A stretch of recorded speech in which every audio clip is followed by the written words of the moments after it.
بسم اللہ الرحمن الرحیم اللہم صلی علی سیدنا محمد وعلی آل سیدنا محمد وبارک وسلم وصلی علیہ۔ جی ہماری بات ہو رہی تھی 281 نمبر ایم سی کیوز پر، اور ہم بات کر رہے تھے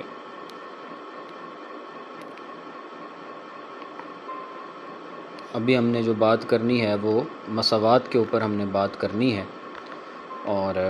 یہاں سے ہم نے شروع کرنا ہے۔ جی اذا كانت المعانی بقدر الالفاظ والالفاظ بقدر المعانی لا يزيد بعضها على بعض، معنی الفاظ کے بقدر اور الفاظ معنی کے بقدر ہوں اور برابر سرابر ہو، کوئی زیادتی نہ ہو، تو اس کو مساوات کہتے ہیں۔ اور اس کی مثال دی ہے کہ وما تقدموا لانفسکم من خیر تجدوہ عند اللہ، کہ جو کچھ تم اچھائی میں سے، اچھی چیزوں میں سے آگے بھیجتے ہو اپنے لیے، تو تم اسے اللہ کے ہاں پاؤ گے، جو بھیجو گے وہی پاؤ گے، جو بھیجو گے وہی پاؤ گے۔ تو یہ ہے جی لا یزید بعضها علی بعض، تو یہ مساوات کی مثال ہے۔ اسی طرح ستبدی لک الایام ما کنت جاہلا ویأتیک بالاخبار من لم تزودی، کہ ان قریب زمانہ تجھے ایسی چیزیں دکھائے گا جس سے تو جاہل ہے، اور ایسی خبریں تیرے پاس آئے گی کہ جس کے لیے تو نے تیاری نہیں کی، جس کے لیے تیرے پاس کوئی زیادہ راہ نہیں ہے۔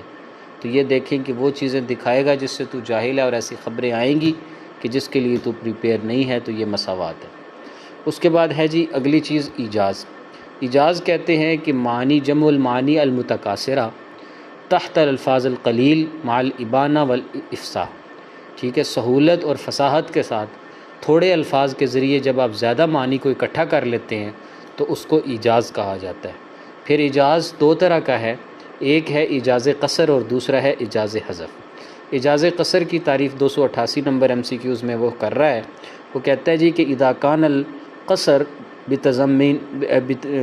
بتضمین العبارات القصیرہ معانی کثیرہ من غیر حذف یسمى ایجاز قصر۔ ایجاز قصر کہتے ہیں کہ جب آپ جو ہے وہ چھوٹی عبارت لائیں اور اس کے ذریعے زیادہ سارے معنی کو جو ہے وہ آپ شامل کر لیں، معنی مراد لے لیں، تو اور اس میں کسی قسم کا کوئی حذف نہ ہو تو اس کو ایجاز قصر کہتے ہیں۔ اور ایجاز حذف کہتے ہیں کہ وَإِذَا كَانَ الْقَصَرُ بِحَذْفِ كَلِمَةٍ أَوْ جُمْلَةٍ أَوْ أَكْثَرَ مع قرینۃ تعین المحذوف، کہ جب آپ جو ہے وہ کسی کلمہ یا جملے کو حذف کریں اور یا زیادہ کو حذف کریں اور اس محذوف کے اوپر کوئی قرینہ موجود ہو، نظر بھی آ رہا ہو، تو اس کو ایجاز حذف کہیں گے۔ ایجاز قصر کی مثال جیسے اولئک لہم الامن، ان کے لیے امن ہے۔ اب امن کا معنی عام ہے، امن کے اندر جو ہے وہ انسان کا دماغی ذہنی امن بھی مراد ہو سکتا ہے،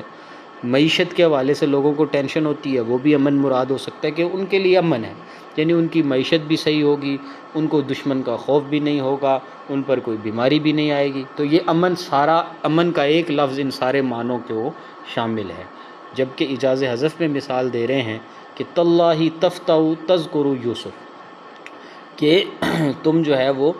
یوسف سے اس چیز کے بارے میں پوچھ سکتے ہو۔ تو اب یہاں پر معذوف کر کے بات کی گئی، قالوا تاللہ قد تفتح تذکر یوسف، کہ اگر تم اس سے پوچھو گے تو اس چیز کا تذکرہ جو ہے وہ تم یوسف سے کرو۔ اب یہاں پر جو ہے عبارت کو حذف کر دیا گیا اور سمپل جو ہے وہ جملے کو مختصر کرنے کی کوشش کی گئی، تو یہ ہے ایجاز حذف۔ یعنی پیچھے جو پورا واقعہ تھا جو کہ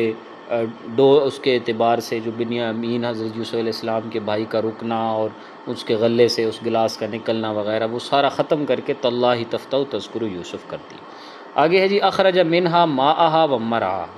ٹھیک ہے جی، کہ اس سے جو ہے وہ پانی نکلتا ہے اور وہ تمہارے لیے کھیتی نکلتی ہے۔ اب یہ دیکھیں کہ ساری عبارت محذوف کی اور سمپل جو ہے وہ اخرج منہا ماء و مرعا، اس میں ساری چیزیں شامل ہیں، اناج بھی شامل ہے، کھیتی کے اندر سب کچھ شامل ہے۔ اور ایجاز حذف کی مثال کہ فَأَمَّا الَّذِينَ اسْوَدَّتْ وُجُوهُهُمْ أَكَفَرْتُمْ بَعْدَ إِيمَانِكُمْ، فَأَمَّا الَّذِي، اور وہ لوگ کہ جن کے چہرے اس دن سیاہ ہوں گے، تو أَكَفَرْتُمْ بَعْدَ إِيمَانِكُمْ، تو کیا تم نے کفران نعمت کیا ایمان لانے کے بعد۔ اب یہاں درمیان کی باتیں حذف ہیں کہ جن کے چہرے سیاہ ہوں گے ان سے پوچھا جائے گا کہ تمہارے چہرے سیاہ کیوں ہیں، تو پھر ان سے یہ کہا جائے گا کہ اکفرتم بعد ایمانکم۔ اب وہ درمیان والی ساری چیز شارٹ کر دی ہے اور قرآن نے جسٹ یہ کہہ دیا ہے کہ اکفرتم بعد ایمانکم۔ اس کے بعد ہے جی اتناب۔ اتناب کہتے ہیں کہ زیادۃ اللفظ علی المعنی لفائدہ، کہ آپ بات چھوڑی کریں، لفظ زیادہ لائیں، کوئی فائدہ حاصل کرنا مقصود ہوتا ہے، اس کو اتناب کہتے ہیں۔ پھر اتناب کے اندر جو ہے نا جی وہ اس میں چار یعنی اس میں امور جو زیر بحث آتے ہیں، اس میں ذکر الخاص بعد العام ہے،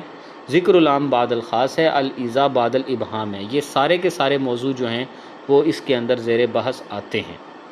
چنانچہ الاتناب زیادۃ اللفظ علی المعنی لفائدہ، اس میں کئی امور ہیں، تکرار لداعن بھی ہے، یعنی کہ توجہ کو طلب کرنے کے لیے جو تکرار ہوتا ہے، جملہ معترضہ کو دور کرنے کے لیے بھی، یہ ساری چیزیں اس میں شامل ہیں۔ چنانچہ مثال دے رہا ہے وہ کہ اتناب زیادۃ اللفظ علی المعنی، اور اس میں تزییل اور احتراز بھی ہے۔ ٹھیک ہے، تزییل کیا ہے؟ تزییل یہ ہے کہ یعنی پہلے ایک بات کی جائے، پھر اس میں سے کسی ایک چیز کو بعد میں خاص کر لیا جائے، اور احتراز یہ ہے کہ ایک مکمل جملہ بولا جائے اور اس میں سے ایک جملے کو نکال دیا جائے۔ آگے مثالیں بھی دے رہا ہے وہ کہ تنزل الملائکۃ والروح فیہا، کہ فرشتے بھی اترتے ہیں، اس رات فرشتے اترتے ہیں اور اس کے ساتھ روح القدس بھی اترتے ہیں، یعنی حضرت جبرائیل بھی اترتے ہیں۔ اب جب فرشتے کہا تو فرشتوں میں حضرت جبرائیل امین شامل ہیں، لیکن ان کی تزکے اہتمام کے تحت ان کی شیان شان، ان کا نام الگ سے جو ہے وہ ذکر بھی کر دیا۔ اچھا، اسی طریقے سے رب اغفر لی ولوالدی ولمن دخل بیتی مؤمنا وللمؤمنین۔ اب یہ جو پہلی مثال ہے اس میں ذکر الخاص بعد العام، کہ پہلے عام کو ذکر کیا بعد میں خاص کیا۔ اب جو دوسری مثال ہے اس میں ذکر العام بعد الخاص، پہلے خاص کا ذکر کیا، اپنی مغفرت طلب کی، پھر والدین کی طلب کی، اور پھر ان تمام مومنوں کی مغفرت طلب کی جو بیت اللہ میں داخل ہو جاتے ہیں۔ تو یہ ہے جی ذکر العام بعد الخاص۔ اچھا، اسی طرح ایک اور مثال دی کہ امدکم بانعام وبنین، کہ تم پر جو ہے وہ نعمت کو تام کیا ہے، یعنی نعمتوں کی بارش کی ہے تم پر، اور تمہیں بیٹے بھی دیے ہیں۔ اب نعمتیں جو ہیں، انعام جو ہیں، اس میں بیٹے آلریڈی شامل ہیں، لیکن بیٹوں کو الگ سے ذکر کیا گیا، تو یہ بھی جو ہے وہ ذکر الخاص جو ہے وہ بعد العام ہے۔ اسی طرح رب جو ہے وہ رب انی وہن العظم منی واشتعل الراس شیبہ، کہ بے شک میری جو ہڈیاں ہیں وہ بوسیدہ ہو چکی ہیں اور میرا سر جو ہے وہ سفید ہو چکا ہے۔ تو جب ہڈیوں کے بارے میں کہا کہ میری ہڈیاں کمزور ہیں، تو اس سے معنی سمجھ میں آیا کہ ضعف مراد ہے، لیکن پھر دوبارہ واشتعل الراس شیبہ کا لفظ لے کر آئے، کیونکہ یہاں پر جو ہے وہ بات کو بڑھانا مقصود ہے کہ اللہ رب العزت کی توجہ جو ہے وہ اپنے ضعف کی طرف دلانا جو ہے وہ مقصود ہے۔ تو یہ یہاں تک جو ہے یہ یعنی اس میں جو معنی ہیں اس کے، یعنی علم المعانی کی جو بحث ہے وہ یہاں پہ مکمل ہو جاتی ہے۔ اب ہم جو ہے وہ تھوڑا سا واپس بیک چلے جاتے ہیں اسی فائل کے اندر، جہاں سے ہم نے بات کو شروع کیا تھا، اور میں نے کہا تھا کہ جو ہے وہ اس بحث کو اب یہاں پہ ہم روک لیں گے اور آگے سے جا کے پہلے پڑھیں گے، تاکہ اگلے پچھلے کانسیپٹ ہمارے کلیئر ہوں، تو پھر ہمارے لیے آسانی ہو جائے گی اس کو یہاں سے لے کر چلنا اور یہاں سے اس کو حل کرنا، تو یہ ہمارے لیے آسان ہو جائے گا۔ چنانچہ اب ہم یہیں سے اس بحث کو دوبارہ سے شروع کریں گے۔ تو ہم نے جو بات چھوڑی تھی وہ ہم نے چھوڑی تھی ایم سی کیوز نمبر 20 کے اوپر۔ تو ہم ایم سی کیوز نمبر 20 سے دوبارہ دیکھتے ہیں کہ ما اہم الموضوعات الذی یدرسها علم المعانی، علم المعانی میں کون کون سے اہم موضوعات پڑھائے جاتے ہیں۔ خبر ہے، انشاء ہے، اسناد، ایجاز، اتناب، قصر، یہ آپ نے سارے پڑھ لیے۔ اچھا جی، اس کے بعد جو ہے وہ کلام جو ہے معنی علماء کے ہاں دو طرح کا ہوتا ہے، خبر و انشاء۔ خبر کی تعریف بھی آ گئی، انشاء کی یہ آپ نے پڑھ لی ہے۔ پھر انشاء میں انشاء طلبی ہے اور غیر طلبی ہے۔ طلبی میں امر نہیں، استفہام، ندا اور تمنی ہے، جبکہ غیر طلبی کے اندر جو ہے وہ افعال مد و ضم آتے ہیں، افعال تعجب آتے ہیں، عرض عقود وغیرہ، ندا، یہ چیزیں آتی ہیں۔ اچھا جی، اس کے بعد پھر القاء خبر کے جو دو طریقے ہیں، جس کے اندر فائدۃ الخبر اور لازم الفائدہ، یہ بھی آپ تفصیل سے پڑھ بھی چکے ہیں، ان کی مثالیں بھی آ چکی ہیں۔ اب آپ آگے آئیں تو خبر میں اظہار ذوف مقصود ہوتا ہے، توبیخ ہوتی ہے، مدح ہوتی ہے، فخر ہوتی ہے، نصح و ارشاد ہوتا ہے، یہ ساری چیزیں آ چکی ہیں اور اس کی مثالیں بھی میں نے شیئر کی ہیں آپ لوگوں کے ساتھ۔ اچھا جی، من ہوا واضح اصول علم البیان والمعانی، علم بیان اور معنی کا جو کمپلیٹ بانی ہے وہ عبد القاہر الجرجانی ہے۔ اس کے بعد جی مخاطب کے اعتبار سے جو خبر کے 3 حالتیں ہوتی ہیں، ابتدائی، طلبی اور انکاری، اس پر بھی بات آگے پہلے ہو چکی ہے۔ اچھا جی، مؤکدات خبر پر بھی بات ہو چکی ہے کہ انا، انا، لام تاکید، قسم کے ادوات، قد جب ماضی پہ داخل ہو، انما آ جائے یا نون تاکید آخر میں آ جائے، تو یہ ساری کی ساری چیزیں اس بات پر دلالت کرتی ہیں کہ خبر میں تاکید ہے۔ پھر امر کی تعریف آ گئی کہ امر جو ہے وہ اپنے آپ کو بڑا سمجھتے ہوئے مخاطب کو کسی چیز کا حکم کرنا، آرڈر لگانا، تو یہ جو ہے امر ہے۔ اور امر کے 4 صیغے تھے۔ فعل امر جو ڈائریکٹ صیغہ ہوتا ہے، فعل مضارع ایسا جس کے شروع میں لام لگا ہو، اور ایسا فعل امر کے جو مصدر کے قائم مقام ہوتا ہے، جیسے احسان مصدر ہے تو بالوالدین احسانا، اور اسی طرح اسماء افعال بمعنی امر حاضر، تو یہ بھی ہم نے پڑھ لیا ہے۔ اچھا جی، ماہی المعانی التی یخرج الیہا، امر کن کن معنی کے لیے آ سکتا ہے، اس کی مثالیں وہاں پہ آئی تھی، تحدید کے لیے، دعا کے لیے، تعجیز کے لیے، ذم کے لیے، تحقیر، تحسر، تمنی، نصح اور ارشاد کے لیے۔ نہیں کی مثالیں نہیں آئی تھیں، وہ میں گروپ میں شیئر کر دوں گا، ابھی نہیں کی مثالیں بھی آپ لوگوں کے سامنے آ جائیں گی۔ چنانچہ نہیں کے اندر بھی سیم وہی چیزیں ہیں۔ اچھا، وہاں ہم نے پڑھا تھا کہ نہیں کا ایک ہی صیغہ ہوتا ہے، اور وہ صیغہ ہے المضارع المسبوق لا ناہیہ، یعنی وہ مضارع جس کے شروع میں لا نہیں کا لگا ہوا ہو۔ ایک ہوتا ہے لا نفی کا، ایک ہوتا ہے لا نہیں کا۔ اچھا، جو لا نہیں ہوتا ہے، یعنی جس کو ہم کہتے ہیں کہ یہ نہیں کے لیے لا ہے، تو یہ وہ خاص صیغہ ہے جو نہیں کا ہی صیغہ ہے۔ اور جب ہم کہتے ہیں کہ یہ لائے نفی ہے، تو وہ لائے نفی جنس کی طرف چلی جاتی ہے بات۔ تو یہ اور ہے، یہ مضارع کے شروع میں آتا ہے جو لائے نہیں کا لان ہوتا ہے، جیسے لا تاکل مال الیتیم، تو اس صیغے اور اس فعل کے شروع میں یہ لا استعمال ہوتا ہے۔ چنانچہ وہ ایک ہی صیغہ ہے، یعنی فعل مضارع ہو اور اس کے شروع میں لا لگا ہوا ہو، تو اس کو ہم لائے نہیں ڈکلیئر کریں گے، جبکہ جو لا نفی کا ہوگا وہ کہیں پر بھی آ سکتا ہے جی۔ اس کے بعد اس کی اغراض کی میں ابھی مثالیں شیئر کر دیتا ہوں انشاءاللہ، یہ کہ اس میں دعا کے لیے، التماس کے لیے، توبیخ کے لیے، تحدید کے لیے، اس کی وائس بھی دے دوں گا، نسخ، ارشاد اور تمنی کے لیے۔ اس کے بعد ہم نے ادوات استفہام پڑھے تھے اور ان کا استعمال بھی پڑھا تھا، کہ مثال کے طور پہ ہم نے پڑھا تھا کہ یہ جو ہے وہ حل ہے، حمزہ ہے، اسی طریقے سے جو ہے وہ من ہے، ما ہے، من ذوی العقول کے لیے ہے، ما غیر ذوی العقول کے لیے ہے، متا وقت کی تخصیص کے لیے کہ کب یہ ہوا، اور اسی طرح اینہ جگہ کی تخصیص کے لیے، کیفہ کیفیت کے لیے، کم جو ہے وہ عدد کے کو کلیئر کرنے کے لیے، یہ ہم نے پڑھا ہے پیچھے۔ اچھا، اسی طرح ہم نے استفہام کی اغراض بھی جو ہے وہ وہاں پر آئی تھی کہ استفہام کس کس کے معنی میں آ سکتا ہے۔ پھر اس میں ایک اور بات آئی تھی کہ استفہام کے حمزہ جو ہے، حمزہ کبھی تصور کا معنی دیتا ہے اور کبھی تصدیق کا معنی دیتا ہے۔ جب حمزہ جو ہے ایسے کلام میں استعمال ہو جس میں آئے، تو اس صورت کے اندر جو ہے وہ حمزہ تصوریہ ہوتا ہے، اور جس میں نہیں آتا اس کے اندر حمزہ تصدیق کے لیے آتا ہے۔ اچھا جی، اس کے بعد ندا کے بارے میں ہم نے پڑھا تھا کہ ندا کے 8 حروف ہیں، اور ان 8 حروف کی وضاحت وا، ایا، حیا، اے، اسی طریقے سے حمزہ مفتوحہ، ٹھیک ہے جی، یا، تو اب وہ بتا رہا ہے یہاں پر کہ ایون جو ہے وہ قریب کے لیے ہے، وا، ایا اور حیا، ٹھیک، یہ بعید کے لیے ہیں، اور یا جو ہے یہ منادہ قریب کے لیے بھی استعمال ہوتا ہے اور منادہ بعید کے لیے بھی استعمال ہوتا ہے۔ اور جو ندا کی جو اغراض ہیں، اس میں تحسر بھی ہو سکتا ہے، اس میں حزن بھی ہو سکتا ہے، اس میں تعجب بھی ہو سکتا ہے، اس میں زجر اور اغراء، یہ سارے معنی ندا کے لیے ہو سکتے ہیں۔ مثال کے طور پہ آپ کسی کو آواز لگاتے ہیں اور آپ کوئی حسرت کا معنی دیتے ہیں، جیسے ہم کہتے ہیں واہ زیدہ ہو، واہ حسینہ ہو، اب یہ معنی کون سا ہے؟ یہ معنی تحسر کا ہے، حزن کا ہے۔ اچھا، تعجب کا معنی جب آپ دینا چاہتے ہیں تو آپ مثال کے طور پہ آپ کہتے ہیں یعنی جیسے کسی کو مخاطب کرتے ہوئے آپ ندا دیتے ہوئے آپ کہنا چاہیں کہ یا للعجب، یا للعجب، اب اس میں جو ہے وہ تعجب کا معنی آپ دے رہے ہیں۔ اسی طرح جب آپ زجر اور اغراء کا معنی، جب آپ کسی کو ابھارنا چاہ رہے ہیں، اغراء کرنا چاہ رہے ہیں، تو آپ اس کو کہتے ہیں حیا الی الطعام، حیا الی الدرس، آپ اس کو ابھار رہے ہیں، اس کو آپ اس چیز کی طرف رغبت دلا رہے ہیں، تو یہ اغراء کا معنی ہو گیا۔ تو یعنی یہ سیاق کلام سے دیکھا جائے گا کہ یہاں پر جو ندا کا حرف استعمال ہوا ہے، ندا کا جو لفظ استعمال ہوا ہے، جو اس ادو صیغے کے قائم مقام آ رہا ہے، تو اس کی دلالت کس بات کے اوپر ہے، کس چیز کے اوپر ہے، کیا معنی بیان ہونا چاہ رہا ہے، کیا معنی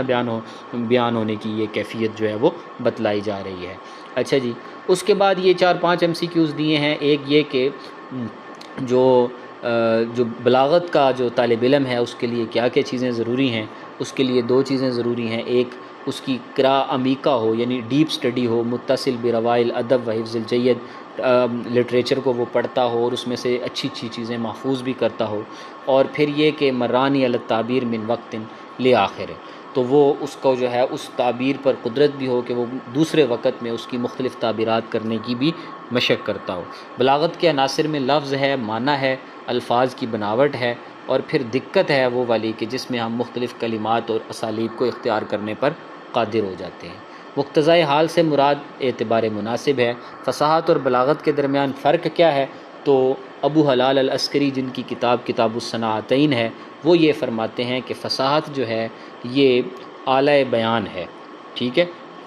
فصاحت کمپلیٹلی اعلیٰ بیان ہے جو کہ صرف لفظ تک مقصور ہوتا ہے، جبکہ بلاغت جو ہے یہ انہاء المعنی الی القلب فکأنما مقصورۃ علی المعنی، اس کا سارا ڈائریکٹلی جو تعلق ہے وہ معنی کے ساتھ، اور معنی کو سینے تک منتقل کرنے، یعنی انسان کو اٹریکٹ کرنے کا، اور یہ معنی کے ساتھ اس کا تعلق ہے۔ اور بلاغت جو ہے اس کا عقیدے کے ساتھ تعلق یہ ہے کہ جو بلاغت کی معرفت ہے وہ علم عقیدہ کے لیے بہت ضروری ہے، کیونکہ اسی کے ذریعے جو ہے وہ آپ رد کر سکتے ہیں ان لوگوں پر جو کہ باطل تعویلیں کرتے ہیں، خاص طور پہ اللہ کے اسماء اور اللہ کی صفات کے اعتبار سے غلط عقیدے بناتے ہیں، تو بلاغت کے ذریعے ہی آپ اس کو رد کر سکتے ہیں۔ اچھا جی، مل موضوعات المشترکہ بین علم البلاغہ و بین اصول الفقہ۔ اچھا جی، کون کون سے موضوعات مشترک ہیں بلاغت کے اور اصول فقہ کے؟ مثلاً اصول فقہ میں بھی خبر و انشاء ہوتی ہے، حکم لگتے ہیں، حقیقت و مجاز ہوتا ہے، حکم لگتے ہیں۔ اسی طرح علم بلاغت میں بھی خبر و انشاء علم معنی میں ہوتی ہے، اور حقیقت اور مجاز علم بیان میں ہوتا ہے، جو ابھی آپ نیکسٹ پڑھیں گے۔ اس کے بعد ہے جی مل فرق بین البلاغہ و نقد۔ نقد اور بلاغہ میں کیا فرق ہے؟ بلاغت جو ہے اس کا جو وظیفہ ہے، اس کا جو کام ہے وہ یہ ہے کہ ہی البحث فی مظاہر الجمال الحسی والمعنوی فی المفردات والجمل،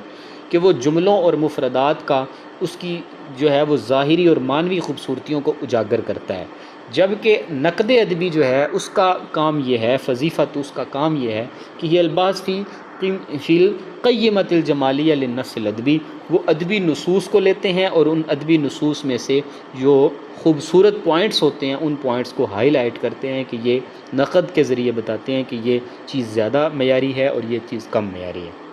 تو یہ اب آپ کا جو ہے 46 MCQs آپ کے یہاں تک کمپلیٹ ہو جاتے ہیں جی،